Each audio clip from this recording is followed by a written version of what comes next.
Compañeros y profesora Miriam, buenos días. A continuación, les vamos a presentar la narración titulada El Fardo, un texto compuesto por Rubén Darío, en el que se recogen algunos elementos de suma importancia, dado que son elementos que Rubén Darío utiliza para exponer y para denunciar a la misma vez muchas de las problemáticas sociales que se vivían en aquel entonces, que padecía la sociedad de aquel entonces, producto de muchos factores, entre ellos factores de tipo económico, de tipo religioso, de tipo social, de tipo político. Entonces vamos a ver cómo Rubén Darío, a través del Fardo, de una manera muy creativa, nos va a hacer esa denuncia a favor de los desamparados y esa denuncia a favor de las clases trabajadoras que eran explotadas en aquel entonces, y de algunas otras cosas que les iremos presentando, que les iremos exponiendo a través de la siguiente presentación. Empezamos con la narración, o con algunos de los fragmentos que forman parte de la narración, que se atan a muchos de esos aspectos. Allá lejos, en la línea como trazada con un lápiz azul que separa las aguas y los cielos, se iba hundiendo el sol, con sus polvos de oro y sus torbellinos de chispas purpuradas, como un gran disco de hierro candente.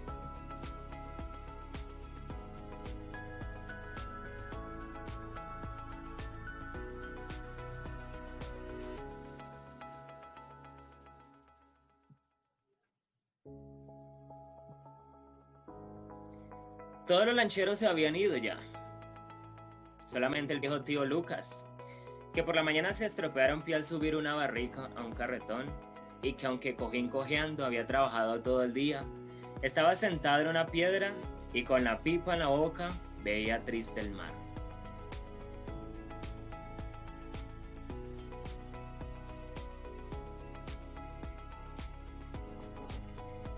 Rubén Darío fue uno de los pioneros en empezar este movimiento del modernismo. Por lo tanto, él propone ciertas características de estos escritos en su propia obra.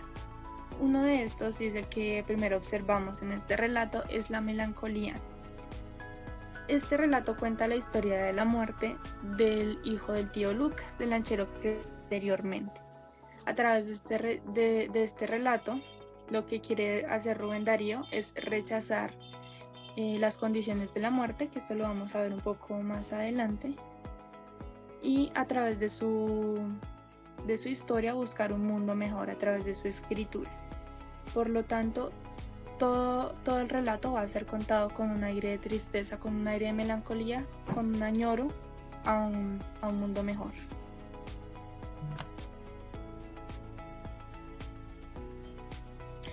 Y aquí el tío Lucas. Sí, patrón, hace 2 años que se me murió. Aquellos ojos chicos y relumbrantes bajo las cejas grises y peludas se humedecieron entonces. ¿Qué? ¿Cómo murió? En el oficio, por darnos de comer a todos, a mi mujer, a los chiquitos y a mi patrón, que entonces me hallaba enfermo. Y todo me lo refirió.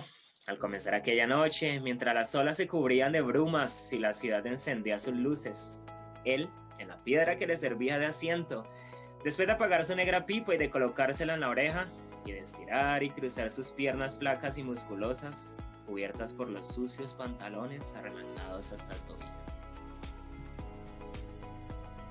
El muchacho era muy honrado y de mucho trabajo. Se quiso poner en una escuela desde grandecito, pero los miserables no deben aprender a leer cuando se llora de hambre en el cartucho. Y eso que vivían en uno de esos hacinamientos humanos, entre 4 paredes destartaladas, viejas, feas, en la callejuela inmunda de las mujeres perdidas, hedionda a todas horas, alumbrada de noche por escasos faroles, y donde resuenan en perpetua llamada las zambras de echacorbería, las arpas y los acordeones, y el ruido de los marineros que llegan al burdel desesperados con la cantidad de las largas travesías, a emborracharse como cubas y a gritar y patalear como condenados. Sí, entre la podredumbre, al estrépito de las fiestas tunantescas, el chico vivió y pronto estuvo sano y en pie. En este texto,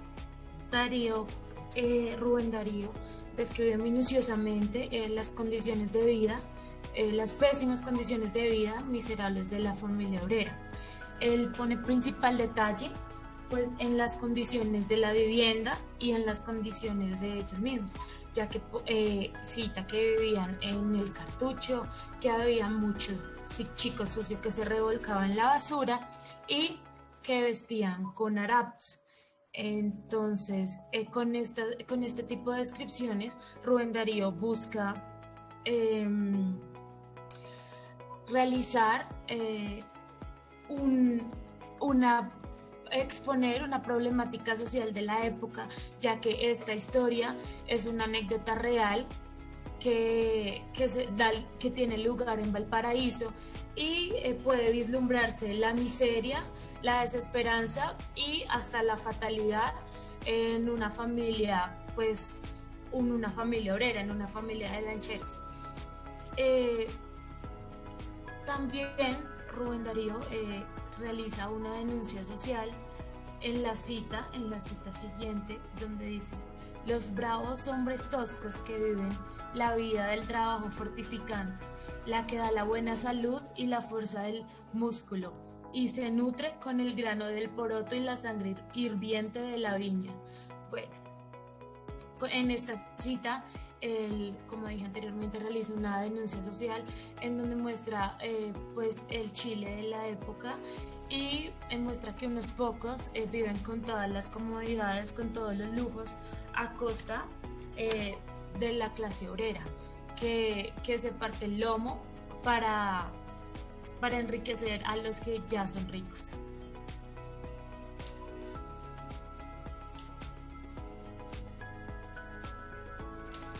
Íbanse todos los días al trabajo vestidos de viejo, bajadas las cinturas con sendas bandas coloradas y haciendo sonar a sus zapatos groseros y pesados que se quitaban al comenzar la tarea, tirándolos en un rincón de la lancha. Empezaba el trajín, el cargar y descargar. Que te coge la mano el chicote. El padre era cuidadoso. Muchacho, que te rompes la cabeza. Que te coge la mano el chicote, que vas a perder una canilla. Y enseñaba, adiestraba, dirigía al hijo con su modo, con sus bruscas palabras de obrero viejo y de padre encariñado. Era un bello día de luz clara, del sol de oro. En el muelle rodaban los carros sobre sus rieles, crujían las poleas, chocaban las cadenas. Era la gran confusión del trabajo que da vértigo, el son del hierro, traqueteos por doquiera y el viento pasando por el bosque de árboles y jarcias de los navíos en grupo. Los lancheros de pie miraban subir el enorme peso y se preparaban para ir a tierra, cuando se vio una cosa horrible. El fardo, el grueso fardo, se zafó del lazo como de un collar holgado saca un perro la cabeza y cayó sobre el hijo del tío Lucas, que entre el filo de la lancha y el gran bulto quedó con los riñones rotos, el espinazo desencajado y echando sangre negra por la boca.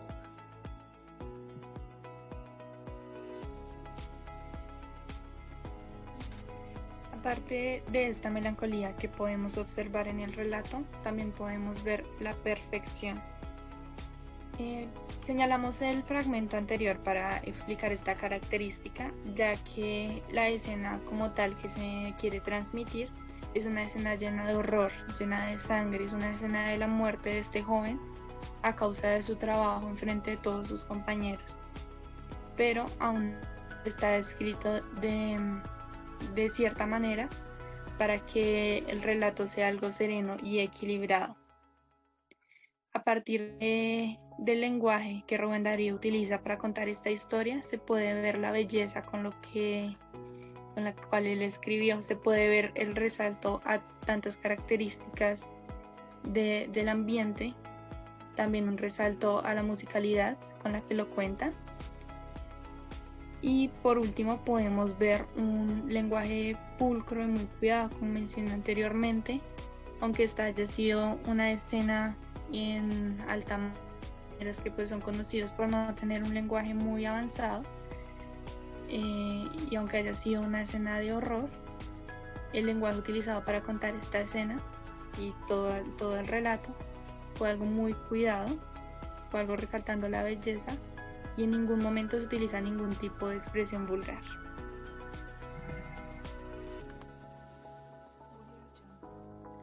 Bueno, ahora vamos a pasar a hablar de algunos aspectos generales de la narración. Y pues uno de ellos es la polifonía en el texto, que digamos, esta se basa en que hay un entrecruzamiento de varias voces en un contexto monológico del autor. Es decir, que digamos, el autor cumple la función de poeta testigo al mismo tiempo y pues digamos da unos quiebres en la obra que permiten un efecto dramático y una cercanía emocional en ciertos momentos de relato, debido a que precisamente el autor cuenta con cierto detalle y cierto realismo muchos de los sucesos que sucedieron, porque al mismo tiempo que narrador fue testigo. Digamos, para trabajar estos aspectos, se divide la obra en dos momentos, donde digamos, en el primer momento vamos a ver la voz del narrador. Este narrador hace descripciones, por ejemplo, de la naturaleza y de los muelles. Por ejemplo, cuando dice la primera al caer la tarde, cuando terminan las tareas del puerto, hace una narración, digamos, de la naturaleza, y cuando habla de los muelles, puede, digamos, referirse a cuando el poeta llega a hablar con el tío Lucas. Entonces ahí vemos una postura del narrador, del narrador. Cuando hablamos ya de la postura del testigo, vamos a ver algunos elementos que constituyen la historia, y va a ser, digamos, el diálogo entre el poeta y el tío Lucas, que aquí es donde se coinciden ambas voces al mismo tiempo en la narración, pero siempre, digamos, es como una postura más del testigo, porque ese testigo va a contar, digamos, la historia del tío Lucas y su familia, que va a estar centrada en la muerte de su hijo años atrás y, digamos, la tragedia particular del muchacho que fue aplastado por el fardo. Entonces, como ya habíamos señalado anteriormente, esta gradación dramática de la historia como que produce un realismo intenso y lo hace ver y lo refleja más como una anécdota que se está contando, más que como tal una narración impersonal. Digamos, se ven y podemos sentir en muchos de los fragmentos que leyó el compañero los sentimientos del autor. Entonces, pues, un poquito aludiendo a esta polifonía del texto, vamos a resaltar tres contextos, que van a ser el del autor como sujeto principal y creador de la ficción. Luego vamos a ver el contexto de poeta, narrador, testigo, quien da también sus juicios de valor dependiendo del contexto en el que se encuentra. Vamos a ver que Rubén Darío en muchos momentos hace como una crítica. Y vamos a ver, digamos, el del tío Lucas, que vendría a ser el protagonista y el personaje activo de la historia como tal, para estructurar todos estos momentos y estructurar la narración. Luego vamos a abordar el fardo como símbolo, y pues el fardo como símbolo básicamente se basa en un conflicto ético-social que tenían los poetas modernistas con la época, porque la visión de ellos era un mundo donde predominaban los valores del espíritu, el esteticismo, lo positivo del alma, la nobleza, la tradición y la cultura, que podrían ser resumidos más o menos en el arte y la armonía, como lo mencionaba la compañera. Pero entonces en esa época había un interés, por ejemplo, en la parte socioeconómica, un interés, digamos, por lo comercial, por la riqueza, por el capitalismo, la ostentación de estas riquezas. Entonces estos eran como antivalores en la época. Y lo que va a suceder con el fardo es que el fardo va a plantear una división más o menos parecida en la obra, donde el tío Lucas y su hijo son como los trabajadores honestos, digamos, buenos de moral, físicamente sanos, son personas capaces de tener una abnegación y un sufrimiento generoso por las personas que de su núcleo familiar, y pues ellos constituirían los valores sanos del relato, a lo que, digamos, los modernistas tienden a valorar. Pero entonces el antivalor vendría a representarse ya no como lo comúnmente naturalista de las obras modernistas, donde se da digamos, una crítica hacia el vicio, la injusticia de la sociedad, sino que el antivalor vendría a ser representado simbólicamente mediante el fardo que mata al niño, porque el fardo simboliza como tal un afán por un dinero y una riqueza mercantil y un afán materialista que puede llegar a sacrificar inclusive la vida de jóvenes. Entonces el fardo en este caso va a ser como un objeto amorfo, sin individualidad definida, y pues que pertenece a una simbología que va en contra de la prosa mercantil y de la vulgaridad comercial y la concreción material que había en la época.